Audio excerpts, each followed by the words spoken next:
Okay, I think we will get started. Thanks everybody for attending. Please mute your microphones. There is a recording, so if you don't want to be on it, you can mute your or close off your video. And a reminder also to check the CoNPS website for talks and upcoming activities throughout the state. March's Boulder chapter presentation is about fungal inoculation in public land, and that's available for registration now. Please put all the questions for Dr. Schneider in the chat. Those of you at the fire station can coordinate submitting questions with Jackie. And anybody interested in a recording of this meeting, just please send an email to the chapter, and we'll get that back to you. I never thought very much about parasitic plants until the spring of 2024 when Jim Sebastian, who's a staffer in the Boulder County Parks and Open Space Department, who's been cataloging native plants on open space for years and has often seen clustered broomrape, Aphyllon fasciculatum, but found something that appeared different. In looking in Acrofield's flora, we learned that a related species, yellow clustered broomrape, Aphyllon franciscanum, has only been reported in Montezuma County in the state. But we found a journal article by tonight's speaker about these two species and corresponded with Dr. Schneider, who in the summer of 2025 was able to confirm the identification of this species in Boulder County, and we've submitted a specimen to the CU herbarium. It's not necessarily very rare, but it obviously has not been collected very often in Colorado. We're so grateful that Dr. Schneider is here to tell us about this unusual genus and other members of the Orobanchaceae family. Dr. Adam Schneider is an assistant professor of biology at the University of Wisconsin-La Crosse, who teaches courses in biology and botany. He received his Bachelor of Science degree in biology and chemistry at the University of Wisconsin-Eau Claire, and his PhD in integrative biology at the UC Berkeley, which happens to be my alma mater, but I was there many decades before he was. So thanks so much, Dr. Schneider, for being here tonight. And let me make sure I can make you the host. All right. Thanks so much, Pat, for the invitation, and thanks everybody for your interest in this talk. I'll just set up my screen share quickly.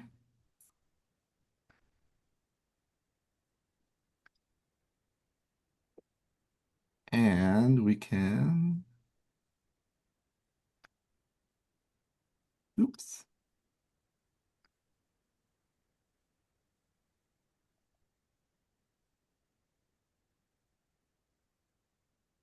Get started. All right. Yeah, so thanks also for that introduction.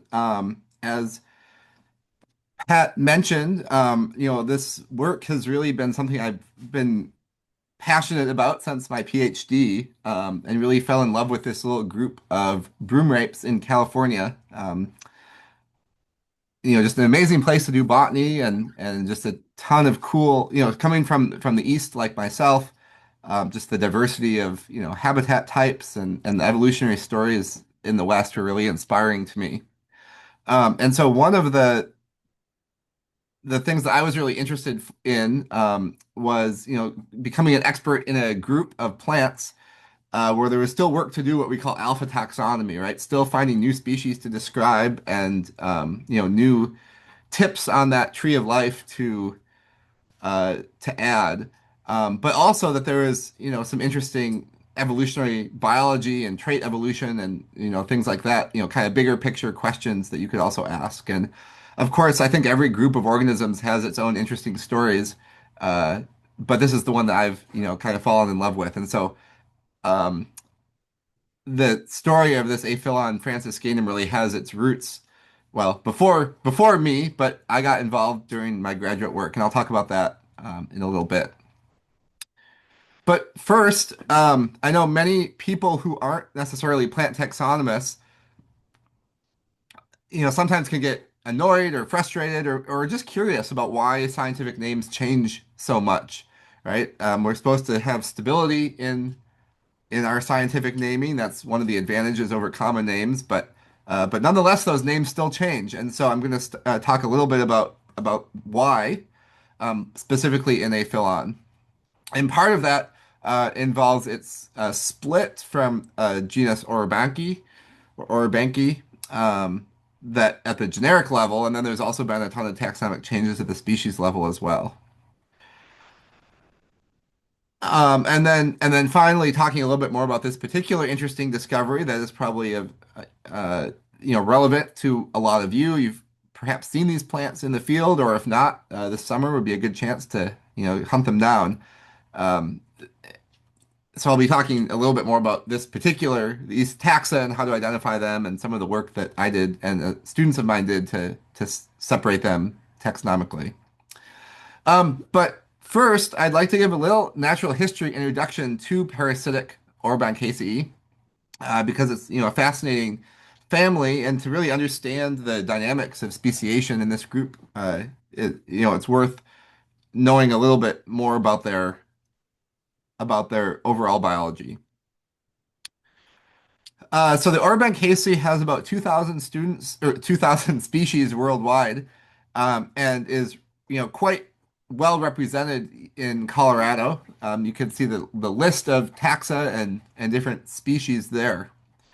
All of the members of the Orobanchaceae are root parasites, which means they attach to a host plant through root-to-root connections. And so you can see a picture of that on the lower right of your screen here, where you have the darker colored plant is the parasitic broomrape, and then in the front, that lighter colored root is the host root. So that connection would normally be underground, but you can see it there, and that's characteristic of all members of the Orobanchaceae, uh, except for one genus, Lindenbergia, which is non-parasitic and is sister to the rest of the family. Among the parasitic Orobanchaceae, all of these require a host, but there's a big range of photosynthetic abilities, right? So that can range from facultative photosynthesis or facultative parasitism, like the genera highlighted in green here, right? And those plants, sometimes they can survive on their own, sometimes not, but you'd see them out in the field and you wouldn't necessarily think, hey, that's a parasitic plant, right?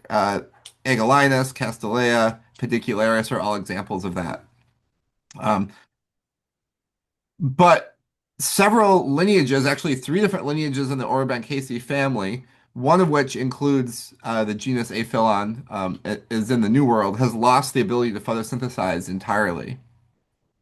And so, that's the Aphyllon, where the entire body of the plant is really all you see in these pictures. They've lost their leaves, they've lost their root system, which makes sense, right? If you're completely reliant on another organism for energy capture, um, for nutrients, for water, why invest resources in leaves and roots and stems, right? All you need to do is reproduce. And so that part of the plant, the inflorescence, is relatively unchanged evolutionarily.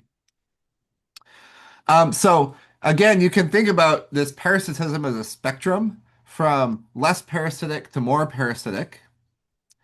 Botanists will use the terms hemiparasite to refer to the parasit or to the photosynthetic parasites. Hemi meaning partially parasitic. But and then holoparasite to refer to those more extreme examples, like in Aphyllon. Oops. This is distinct but also related to the ecological labels of facultative versus obligate parasites. And so there are examples of parasitic plants that are obligate hemiparasites. They require a host to to go through their life cycle, yet they're still able to photosynthesize. So one example of this is the daughter Cuscuta that I'm showing in the central picture. Um, and that's distinct from, some species of Castanea, for instance, that are just facultatively parasitic. And so you can do experiments where you try to grow certain individuals without a host, and they'll still survive. They'll complete their life cycles, but with very poor, very low vigor. So one example of this was this study from 1997 that found that 2 out of 4 species that they looked at of Castanea could still flower without a host. But when they were able to parasitize, it led to a tremendous increase in biomass. I'll also point out too that this group of hemiparasites used to be classified in the Scrophulariaceae family. So those of you who kind of remember the pre-molecular phylogenetic days and classifications might be familiar with that. What happened was they broke up that Scrophulariaceae into a whole bunch of segregate families, and all of the hemiparasites got lumped in with the Orobanchaceae.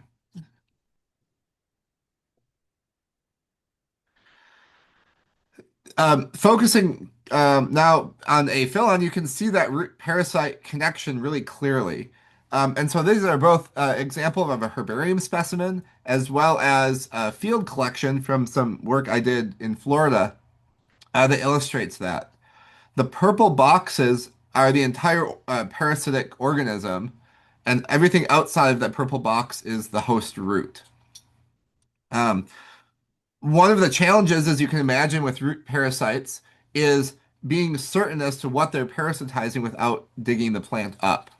And so, those of you who are familiar with, alpine or environments or dry adapted environments, you'll know that the root systems of these shrubby perennial hosts can often be, very, very large and extensive. And so, just because the parasite is popping up next to something doesn't mean that that's what the host is. You would actually have to dig it up to verify that hostorial connection. Here are a few other examples of different, herbarium specimens. And finding herbarium specimens like this, for those of you who might be doing plant collections, going to this level of care in making specimens has been really important for the taxonomic work that I've done to really validate those host parasite connections and therefore understand the host range of these different species.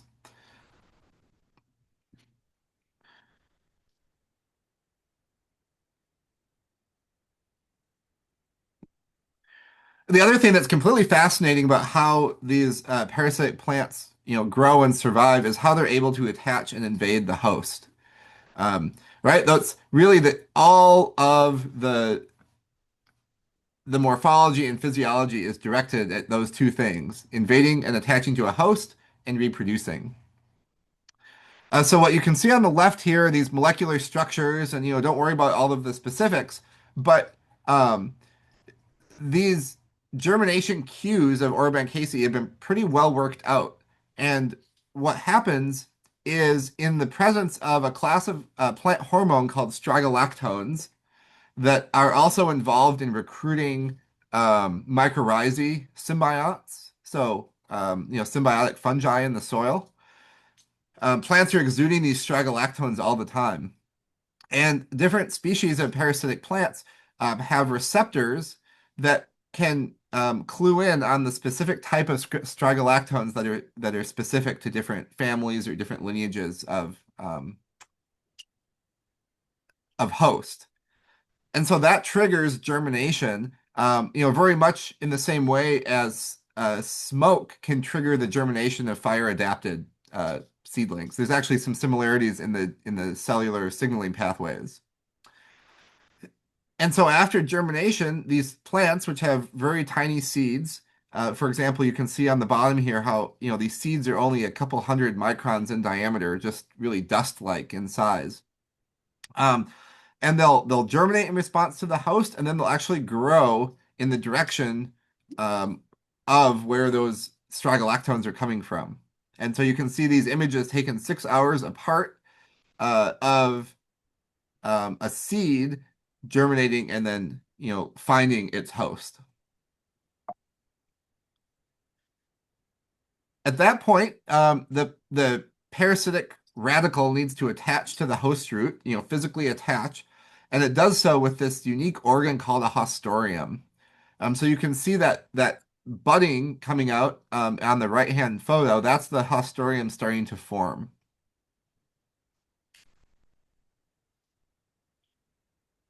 Some plants, like the genus Striga, both of these examples are Orobanchaceae, by the way.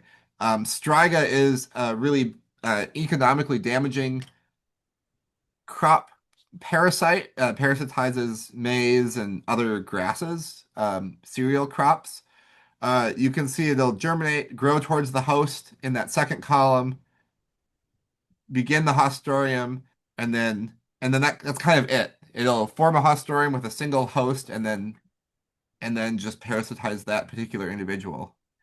Whereas a lot of these facultative parasites, like Therospermum japonicum on the bottom, will form a hostorium, but then the roots will keep growing, right, and extend into the soil. So plants like Castanea are kind of doing this second approach, where they might have quite extensive root systems with a variety of hostoria attaching to many different hosts.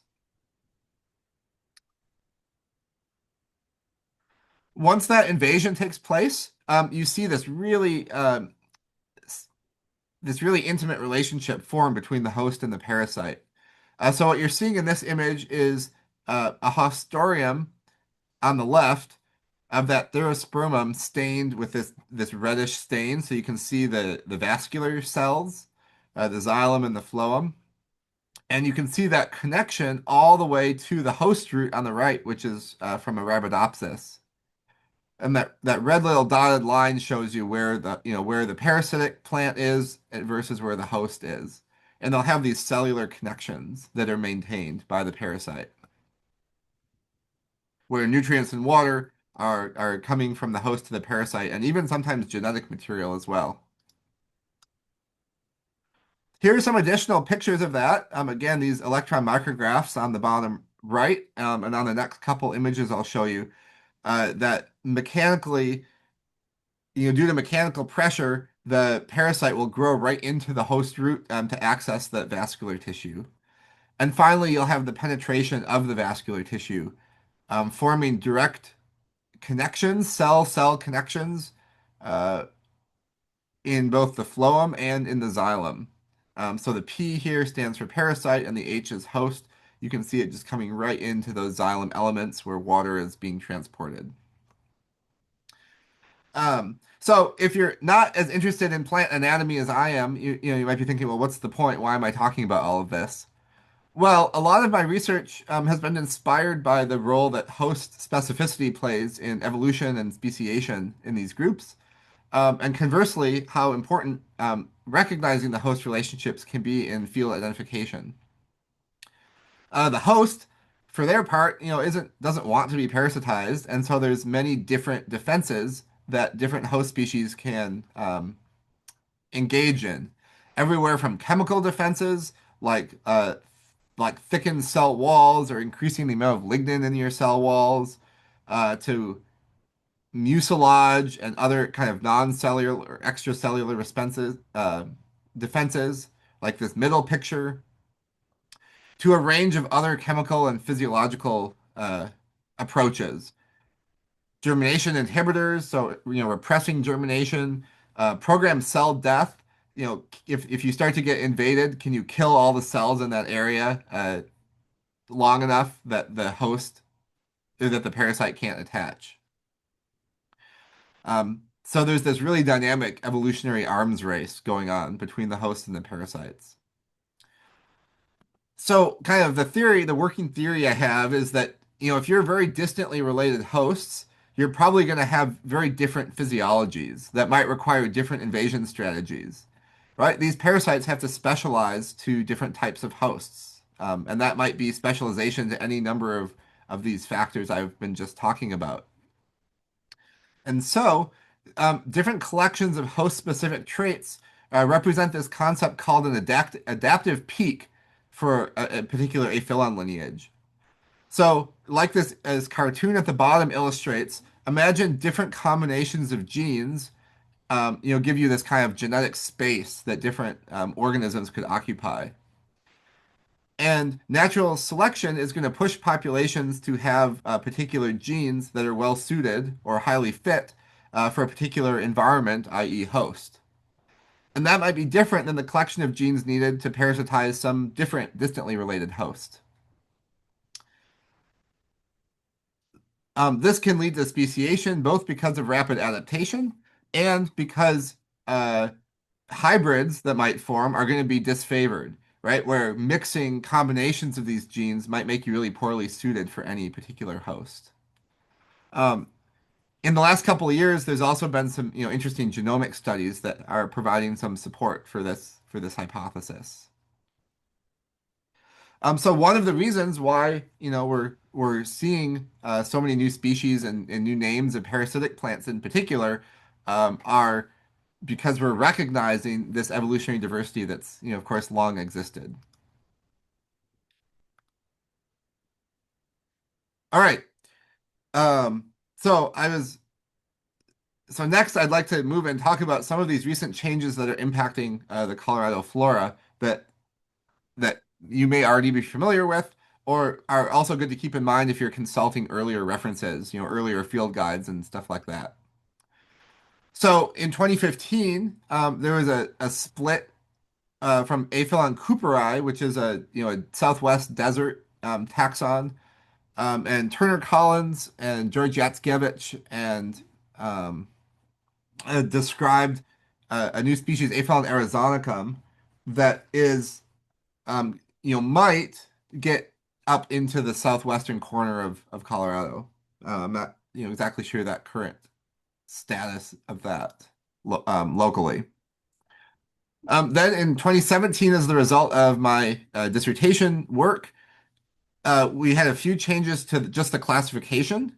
So our native Orobanche species, all native Orobanche species to the Americas were transferred to this genus called Aphyllon,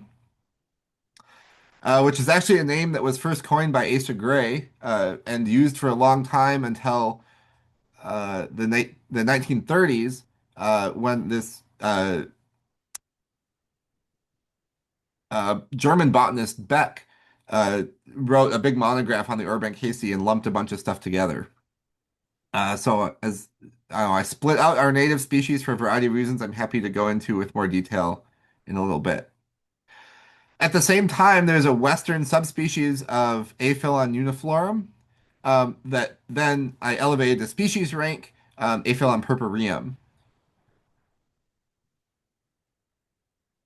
And then finally, in December of 2022, is when Aphyllon franciscanum was described and split from Aphyllon fasciculatum. And just a little teaser that in a few years there is going to be a new species, another split as a result of this phylogenetic work that is mostly a Great Basin species but gets up into Alamosa County. And I'll talk about that at the very end of the talk. So why so much change, right? The reduced morphology of parasitic plants has obscured their evolutionary diversity until we have been able to do some molecular work. And then, of course, the challenge of converting phylogenetic trees into a useful species description that you could go out with a field guide and be able to tell what plant is what takes a lot of work and time. And I'd like to acknowledge some of my co-authors on this work. Um, Turner and Allison and George have been working with these plants for a lot longer than I have. They wrote the Flora of North America treatment, and Ben did a tremendous job doing some data analysis on this franciscanum split. So just as an illustration of that, here is this phylogeny of Aphyllon, section Aphyllon. So that's the franciscanum fasciculatum group. And the way to read this diagram is each of the tips here on this evolutionary tree don't represent individual species, they represent individual populations that I collected from across, the geographic ranges. I also made sure to only sample individuals for which I knew the host. And so the host clades, the host groups are indicated here in blue if they're from the Asteraceae family, which is a common host of Aphyllon, or green if they're from other groups, other orders or families or genera of plants. And so you can see that each of these taxa, that some of which are very newly described, all have their unique host profiles. And so as a result of the taxonomic work, we also have a better understanding that these are more host specific than we had thought.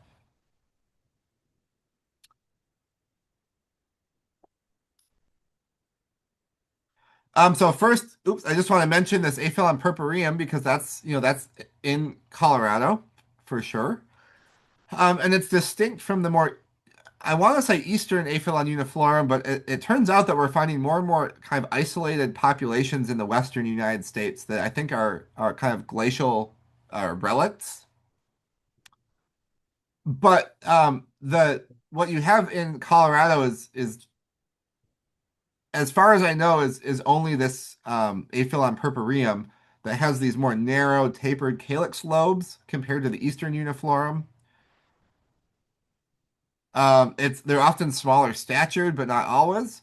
And also will sometimes have this kind of this yellow cast to the pedicel and the lower corollas and the ovaries, as opposed to Aphyllon uniflorum, which are more consistently white or sometimes purple as well, and have these more triangular shaped calyx lobes. They also have distinct hosts. So most of what I've seen in specimens in Colorado, the host appears to be members of the Apiaceae family. Um, But as I'll mention on the next slide, keep an eye out because if you're finding them on other hosts, I'd be very interested to know that. Aphyllon uniflorum is going to be parasitizing Solidago and Symphyotrichum. Um, so Yes. that's a potential that could be in Colorado and hasn't been discovered or documented yet. But there's also some other host races of Aphyllon purpureum that I don't have enough morphological data yet to really be able to describe as separate taxa. Because I can't tell them apart unless you know what host they're on, and then they form very clear groups in the molecular phylogeny. So the Apiaceae parasites, I've seen a lot of populations in Colorado, but in neighboring states you can also see it on Saxifragaceae or sedum, which is closely related, like on the upper left here. That's pretty common on the west coast. Or sometimes other genera of Apiaceae or of Asteraceae, Antenaria, Senecio, possibly Coreopsis, in kind of drier locations. For instance, mountain slopes, high elevation, montane slopes, or kind of sandy um, barrens.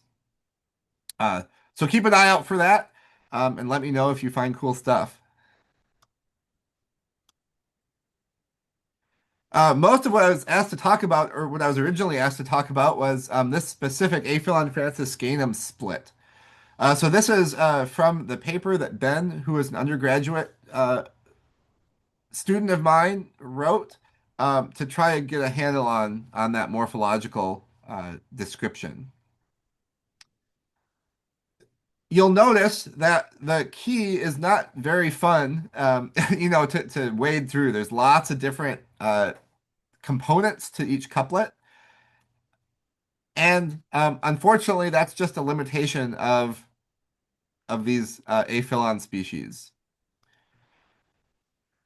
I think, and this also illustrates the difference between species delimitation versus species diagnosis.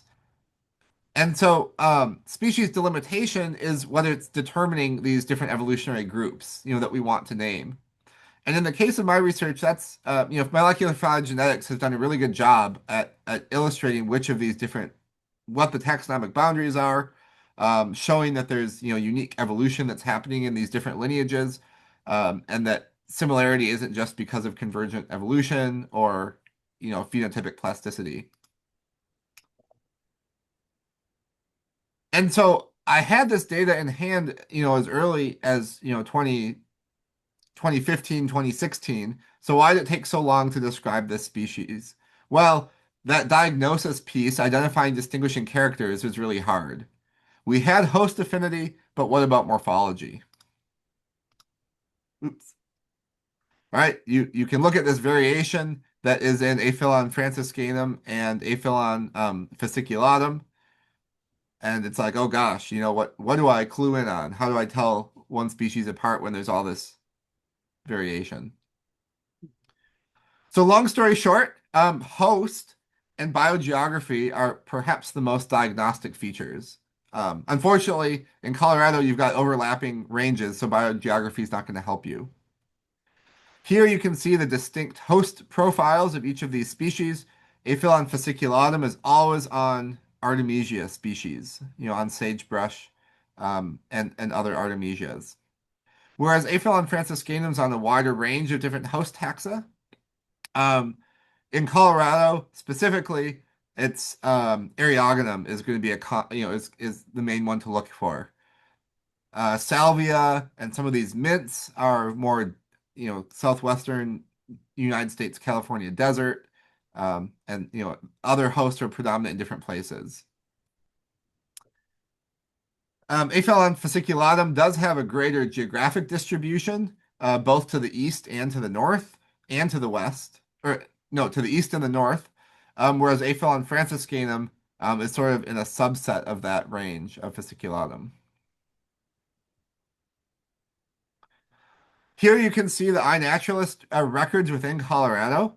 Uh, part and that there's a fair number of populations that people have recognized. And I'll admit that I didn't have a lot of information about or from Colorado when I did this initial species description. One of the motivations of writing that paper was to bring awareness of this species, to a lot of local experts and field botanists. So, with tools like iNaturalist, it's been really helpful in trying to refine the range of these species locally.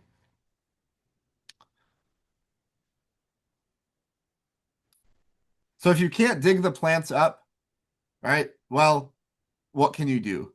Well, the first thing to pay attention to is floral color, and that includes the calyx, corollas, and pedicels.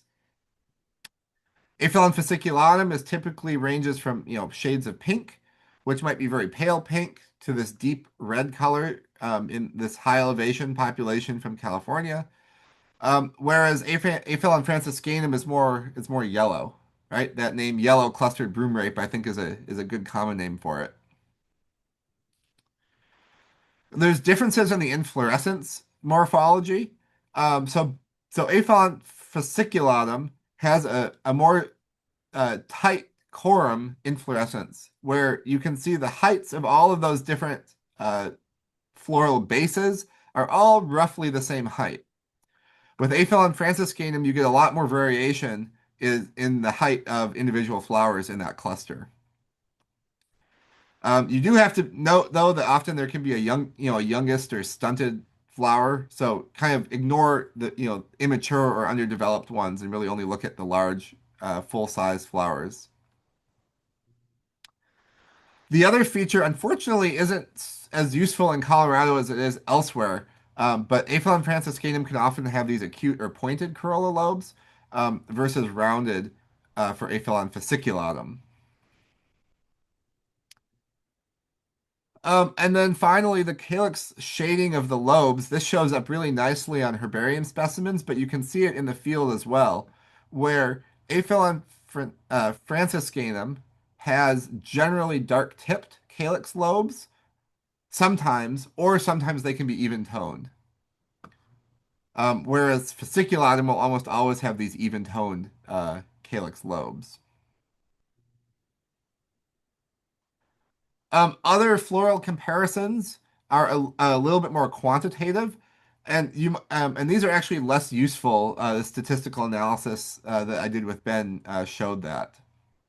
But you can look at the calyx cup to lobe ratio with Aphyllon franciscanum typically having shallower calyx cups or longer um, calyx lobes. You can look at the bending angle of the corolla tube. And so in franciscanum, it seems as they seem to hold their flowers more upright, whereas in Aphyllon fasciculatum, they're often bent forward um, at a stronger angle. And then finally, I already mentioned that dark tip versus even tone character, and the least useful, but sometimes is the Aphyllon franciscanum is sometimes has this The flowers are compressed dorsiventrally. And if you see that, you pretty much can know it's Aphyllon franciscanum, um, but it's not a consistent trait. So you might see it, you might not.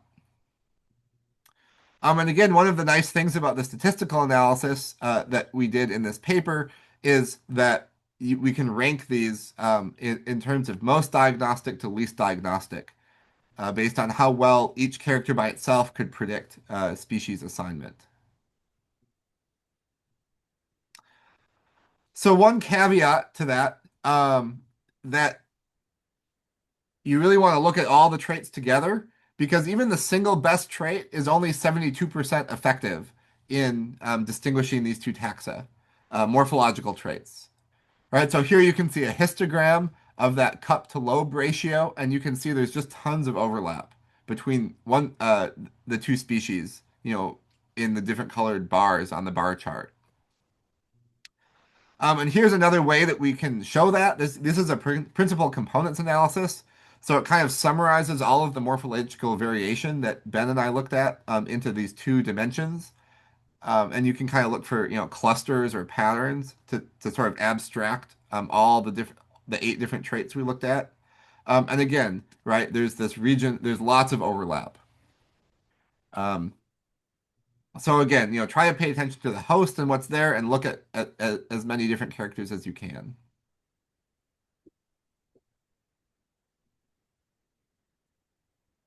Finally, just to wrap up, and I guess I'll mention that I can talk more about this specific study in the Q&A if anyone's really interested in it.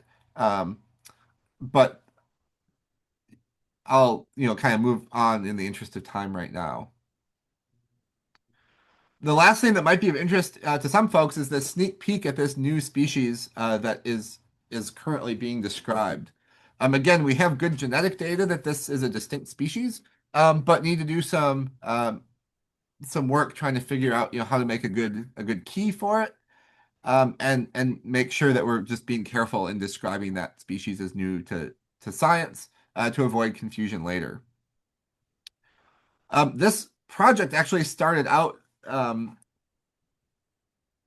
looking at some populations in California that had been called Aphyllon parasitic for a long time. But especially with iNaturalist, again, it's a really great way of connecting taxonomic experts with data that is collected by any number of enthusiasts from serious amateur botanists to really casual, like, hey, I took 2 observations and one of them just happened to be something really unique. We started to realize that this has a much wider distribution all the way across the basin and range and up into the Arizona, New Mexico plateau ecoregions. And so we have a number of observations that have been made, including in Colorado and Alamosa County of this species. And here's what it looks like. It parasitizes various members of the Asteraceae. There's kind of three main ones that we see time and time again. These shrubby Asteraceae. And then again, we have genetic distinctiveness. This is from my 2016 phylogeny, and they all form this nice little clade of what some people had been calling Aphyllon corymbosa. And again, at this time, we didn't recognize that it made it into Colorado, but some additional work has shown that that's a broader range, and that it's um,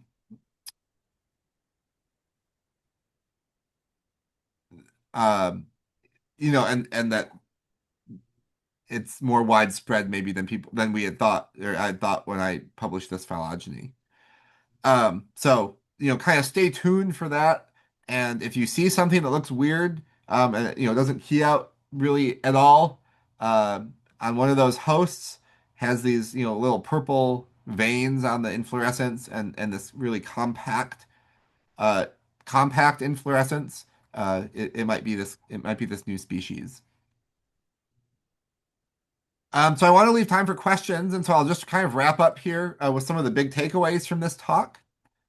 First, parasite plants have a really cool and unique biology, and part of that involves morphological and genomic reduction that can sometimes obscure that evolutionary diversity.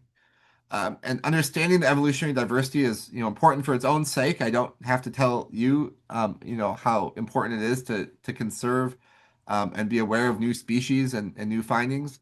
But it also obscures our ecological knowledge of different species, right? I showed you examples where we start to split species, and what we thought was one ecological generalist actually is a whole bunch of more specialized lineages. New additions to the Colorado flora are still continuing, which is obviously exciting. And I've given you a maybe example of just all these changes within Aphyllon. And then finally, iNaturalist is great. I'm a fan. I've used it a lot. So if you're not don't have the capacity or skill set to be collecting herbarium specimens or permission, right? Depending on where you have land, it still is a great tool for documenting biodiversity. And that's actually that franciscanum paper. One of the great things that my student Ben did. It was kind of his idea to include the this iNaturalist component where it observations from that website is how he was able to score all of these characters about these colors and shapes and things that don't really preserve well on herbarium specimens. Uh, he noticed the differences, statistically analyzed it, and it resulted in a better key than we would have been able to develop without or by just using herbarium records. Interesting. Um, and finally, pay attention to host associations with these parasitic plants because that can be a big clue. Like you can see in this image here, there's that Eriogonum lurking behind. I'm quite certain that that's what this Aphyllon franciscanum is parasitizing. So I'll wrap up here with this nice montage of various species, iNaturalist species that have been observed in Colorado. And I'd be happy to take any questions if there's time. Good. Th Adam, thank you so much. There is a question so far in the chat, and everybody else, please put them in the chat. Um, one question is, how much do you trust iNaturalist in this species, considering the morphological difficulty present in differentiation? Yeah, that's a great question. Um, so I guess I'll start by explaining that when we used iNaturalist to try to construct these keys and diagnose the species, what really allowed us to be confident of our identifications was host, right? Like we knew from the genetics that that was foolproof. And so we were careful to look at iNaturalist observations where there was a clearly visible host in the background. So we could kind of anchor that. Um, how how much do would I trust it, for instance, um, like looking at those range maps I showed before? I can just go, let's see if I can go back quickly. Yeah, there Right. they are. Yeah. So like, how much do I trust the Aphyllon franciscanum is in as many of these places? Sorry, I just paused because I um was worried I'd switched my labels, but I don't think that was the case. Actually, I think I did. I think I did switch the two maps on this one, so I apologize for that. Aphyllon Francis. Oops, you just froze, Adam. Ah, what just happened?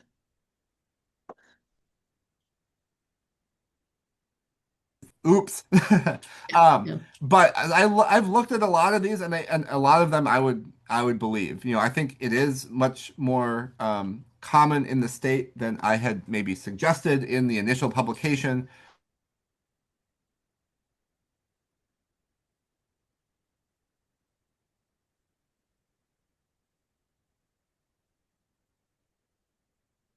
Are good. Um, so, I guess I can't. I don't want to speak more generally. But there's a lot of really sharp, field botanists out there that are on iNaturalist too. So part of the research grade observations, right, involves multiple people all agreeing on a particular ID. And so that's another layer of review, of peer review there. I have a question, Adam. The speaker at the Gunnison chapter last night talked about the some of the he was interested in when Castanea is in an area, does because it may be interfering with some of its hosts, would there be a greater variety of species, which he found? And I just wondered if you can comment at all about the kind of harm. Obviously, the one that you mentioned that's harmful to farm crops, grain crops. But is there any information about what kind of damage the Aphyllon species impose on their hosts? Um, Not really. I mean, there haven't been specific studies looking at aphyllon specifically, right? We do see examples of these related crop pathogens in the Orobanchaceae, including several, quite bad species of Orobanche, Orobanche minor or Phelipanche ramosa that are on, noxious weed lists and you know, governments and agencies will spend a ton of money to try to eradicate. Right? So kind of putting all of that aside, those examples aside, I don't think they're I I would be surprised if they're having a huge if these aphyllons are having a huge impact on their host. Um, I mean, certainly I've seen populations that are, quite dense and maybe they would have some negative, I mean, they have to have some negative impact. But I think most of the time you have them in low enough densities that they're just, coexisting side by side. One thing that's rather interesting is within a population of host, you'll often see a whole bunch of hosts that are uninfected, and only certain individuals or certain patches um, will have the parasite on them. Right? So take Aphyllon fasciculatum, for example, a parasite on sagebrush, but most random places you would go in the state, you'd find sagebrush, you're not going to find Aphyllon at all. And I don't really know why that is. Next question. Do other species dry to a rust color late in the season? And I've been having helped Jim try to collect some of these plants in 2024 when they had already basically were desiccated. I know that they do turn rust color. Yeah, I mean the color really doesn't persist after they've desiccated. I can't really think of any species where they do. And certainly some of them can be quite ephemeral too in terms of when they're flowering. Yeah, next question. When using the angle of the bend as part of the dichotomous key, do we know if this changes based on seasonality, growing conditions, how windy or protected the plant may be, or any other characteristics? Yeah, that's a great question too. And I don't know. I could speculate, but don't have, rigorous data to justify those speculations. Um, I do think as the plants tend to age, I think it's common for the flowers to become more erect in some cases. I've also kind of, yeah, speculated about growing conditions and pollinator availability, right? So like are in some places there's more closed cover or other places, you can hold your flowers out horizontal and they'll still be seen. Um, I don't know. There's a lot that's not known about these aphyllons. Even as simple as like what's pollinating them or do they need pollinators? They all have such bright colorful flowers, you would think so, but but there hasn't, there isn't a lot of data. I can only think of, maybe one or two species that people have ever even looked to see if there's, floral visitors. And what would those be that they have seen? Oh, what would be visiting them? Oh, Yeah, I don't even remember. yeah, yeah. I couldn't Okay, tell you, right? Some right, sort of, yeah, flying insects. right. Um, do these bloom in late summer and into fall, or only in spring, early summer? I can tell you where we find them in Boulder County, but maybe you have a broader view about that. Well, I would be interested in I bet there's other people on this chat that or on this Zoom that could provide insight to that question locally, right? Like I said, I'm not as familiar with Colorado specifically. Bloom times can often be associated, with seasonal rain patterns, especially places, more dry environments, depending on the timing of summer monsoons. You might have shifts in when the flowering time is. But I would say I would be I don't think you would find them in the late summer or into the fall. You might see, desiccated spent flowers, but generally they're spring and summer plants. Any other questions out there? While we're waiting, I might mention that the screen that's up here, the photograph shows the host Eriogonum, and that is the specimen that Jim and his seasonal folks and I helped to collect back in June, which is now in the CU herbarium. So that shows you the root connection. It was amazing because the root is just like a hair, and one of Jim's staffers was able to tease it out using her fingernails because we Adam had told us we do need to have the root connection to the host, and so we were able to do that. It was wonderful, but it took quite a bit of effort and a lot of patience. Yeah, Okay, yeah, yeah. You want to? The next question is Cooperi really in Colorado? I heard some say no. It isn't. I'll be in Anza soon. Will I see Cooperi perhaps there? Bob Legier is asking. yeah, I don't think so. I mentioned that Aphyllon arizonicum that might come up into the southwestern part of Colorado. I know there's also been specimens that people have called Cooperi that are sort of in the northeastern quadrant of the state. And I'm guessing that those are probably Aphyllon riparium, uh, which is which does make it further east, actually as far east as Indiana. I haven't seen those specimens or reports, but I'd be quite confident that that's just based on biogeography, um, that would be Aphyllon riparium. However, there is some interesting. So even though riparium and Cooperi are distinct in a lot of ways, there's also some interesting genomic evidence that's not published that suggests that those two species may be extremely closely related. Um, so short answer, no, um, is my take. But Hey, does the flowering of Aphyllon tend to sync with the flowering of the host?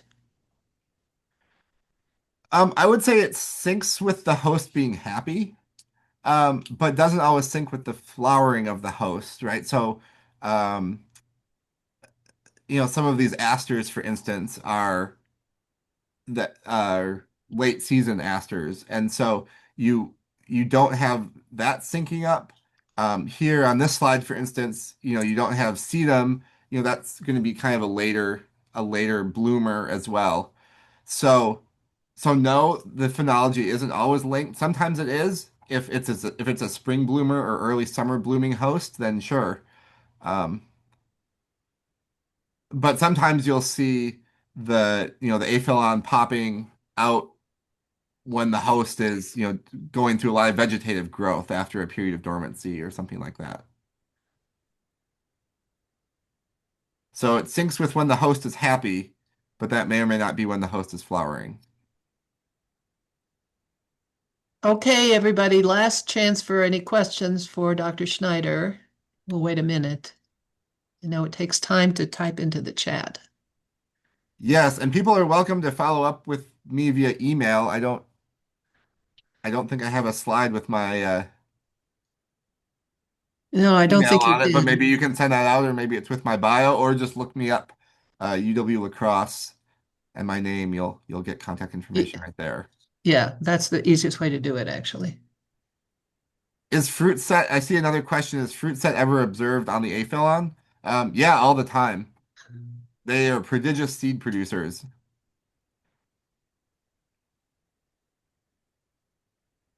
And for these plants, that's the only way that they can reproduce. They don't. Um, yeah, they need to set seed. Cool. Well, thanks everybody. Yeah, thank you so much. Everybody is thanking you and expressing our mutual appreciation. Oops, is seed viable in storage? Somebody would like to grow them. Yeah. Well, that's so. Allison Caldwell, one of the other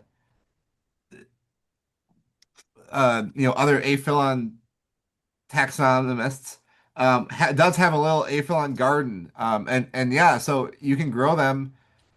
Get the host growing in a pot first. Get it nice and root bound. And then just sprinkle those seeds right along the outside of the pot where they're likely to come into contact with the parasite. So that's kind of fun, a fun little thing that you can do. Yeah, is it viable? Longer than you'd think. It seems like in the Orobanchaceae, the smaller the seeds, the longer they can persist. Interesting. Fascinating. Thank you so much. We will all be in touch and look forward to that new species being reported. Yeah, and I'll just throw my email in the chat. Oh, sure. That's great. And anybody, I won't close the meeting until everybody has a chance to look at it.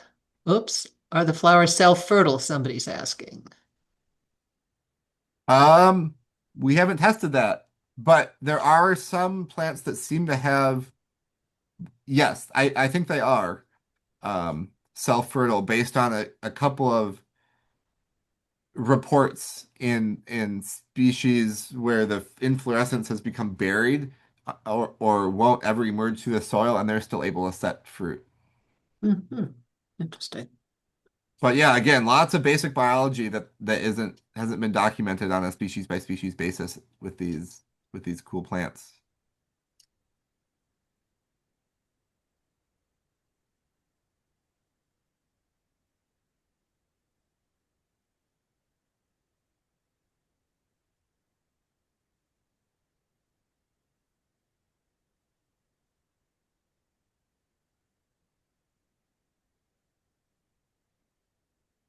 Okay, I'll wait just a minute, and in case anybody has a last minute question or wants to see Dr. Schneider's email address.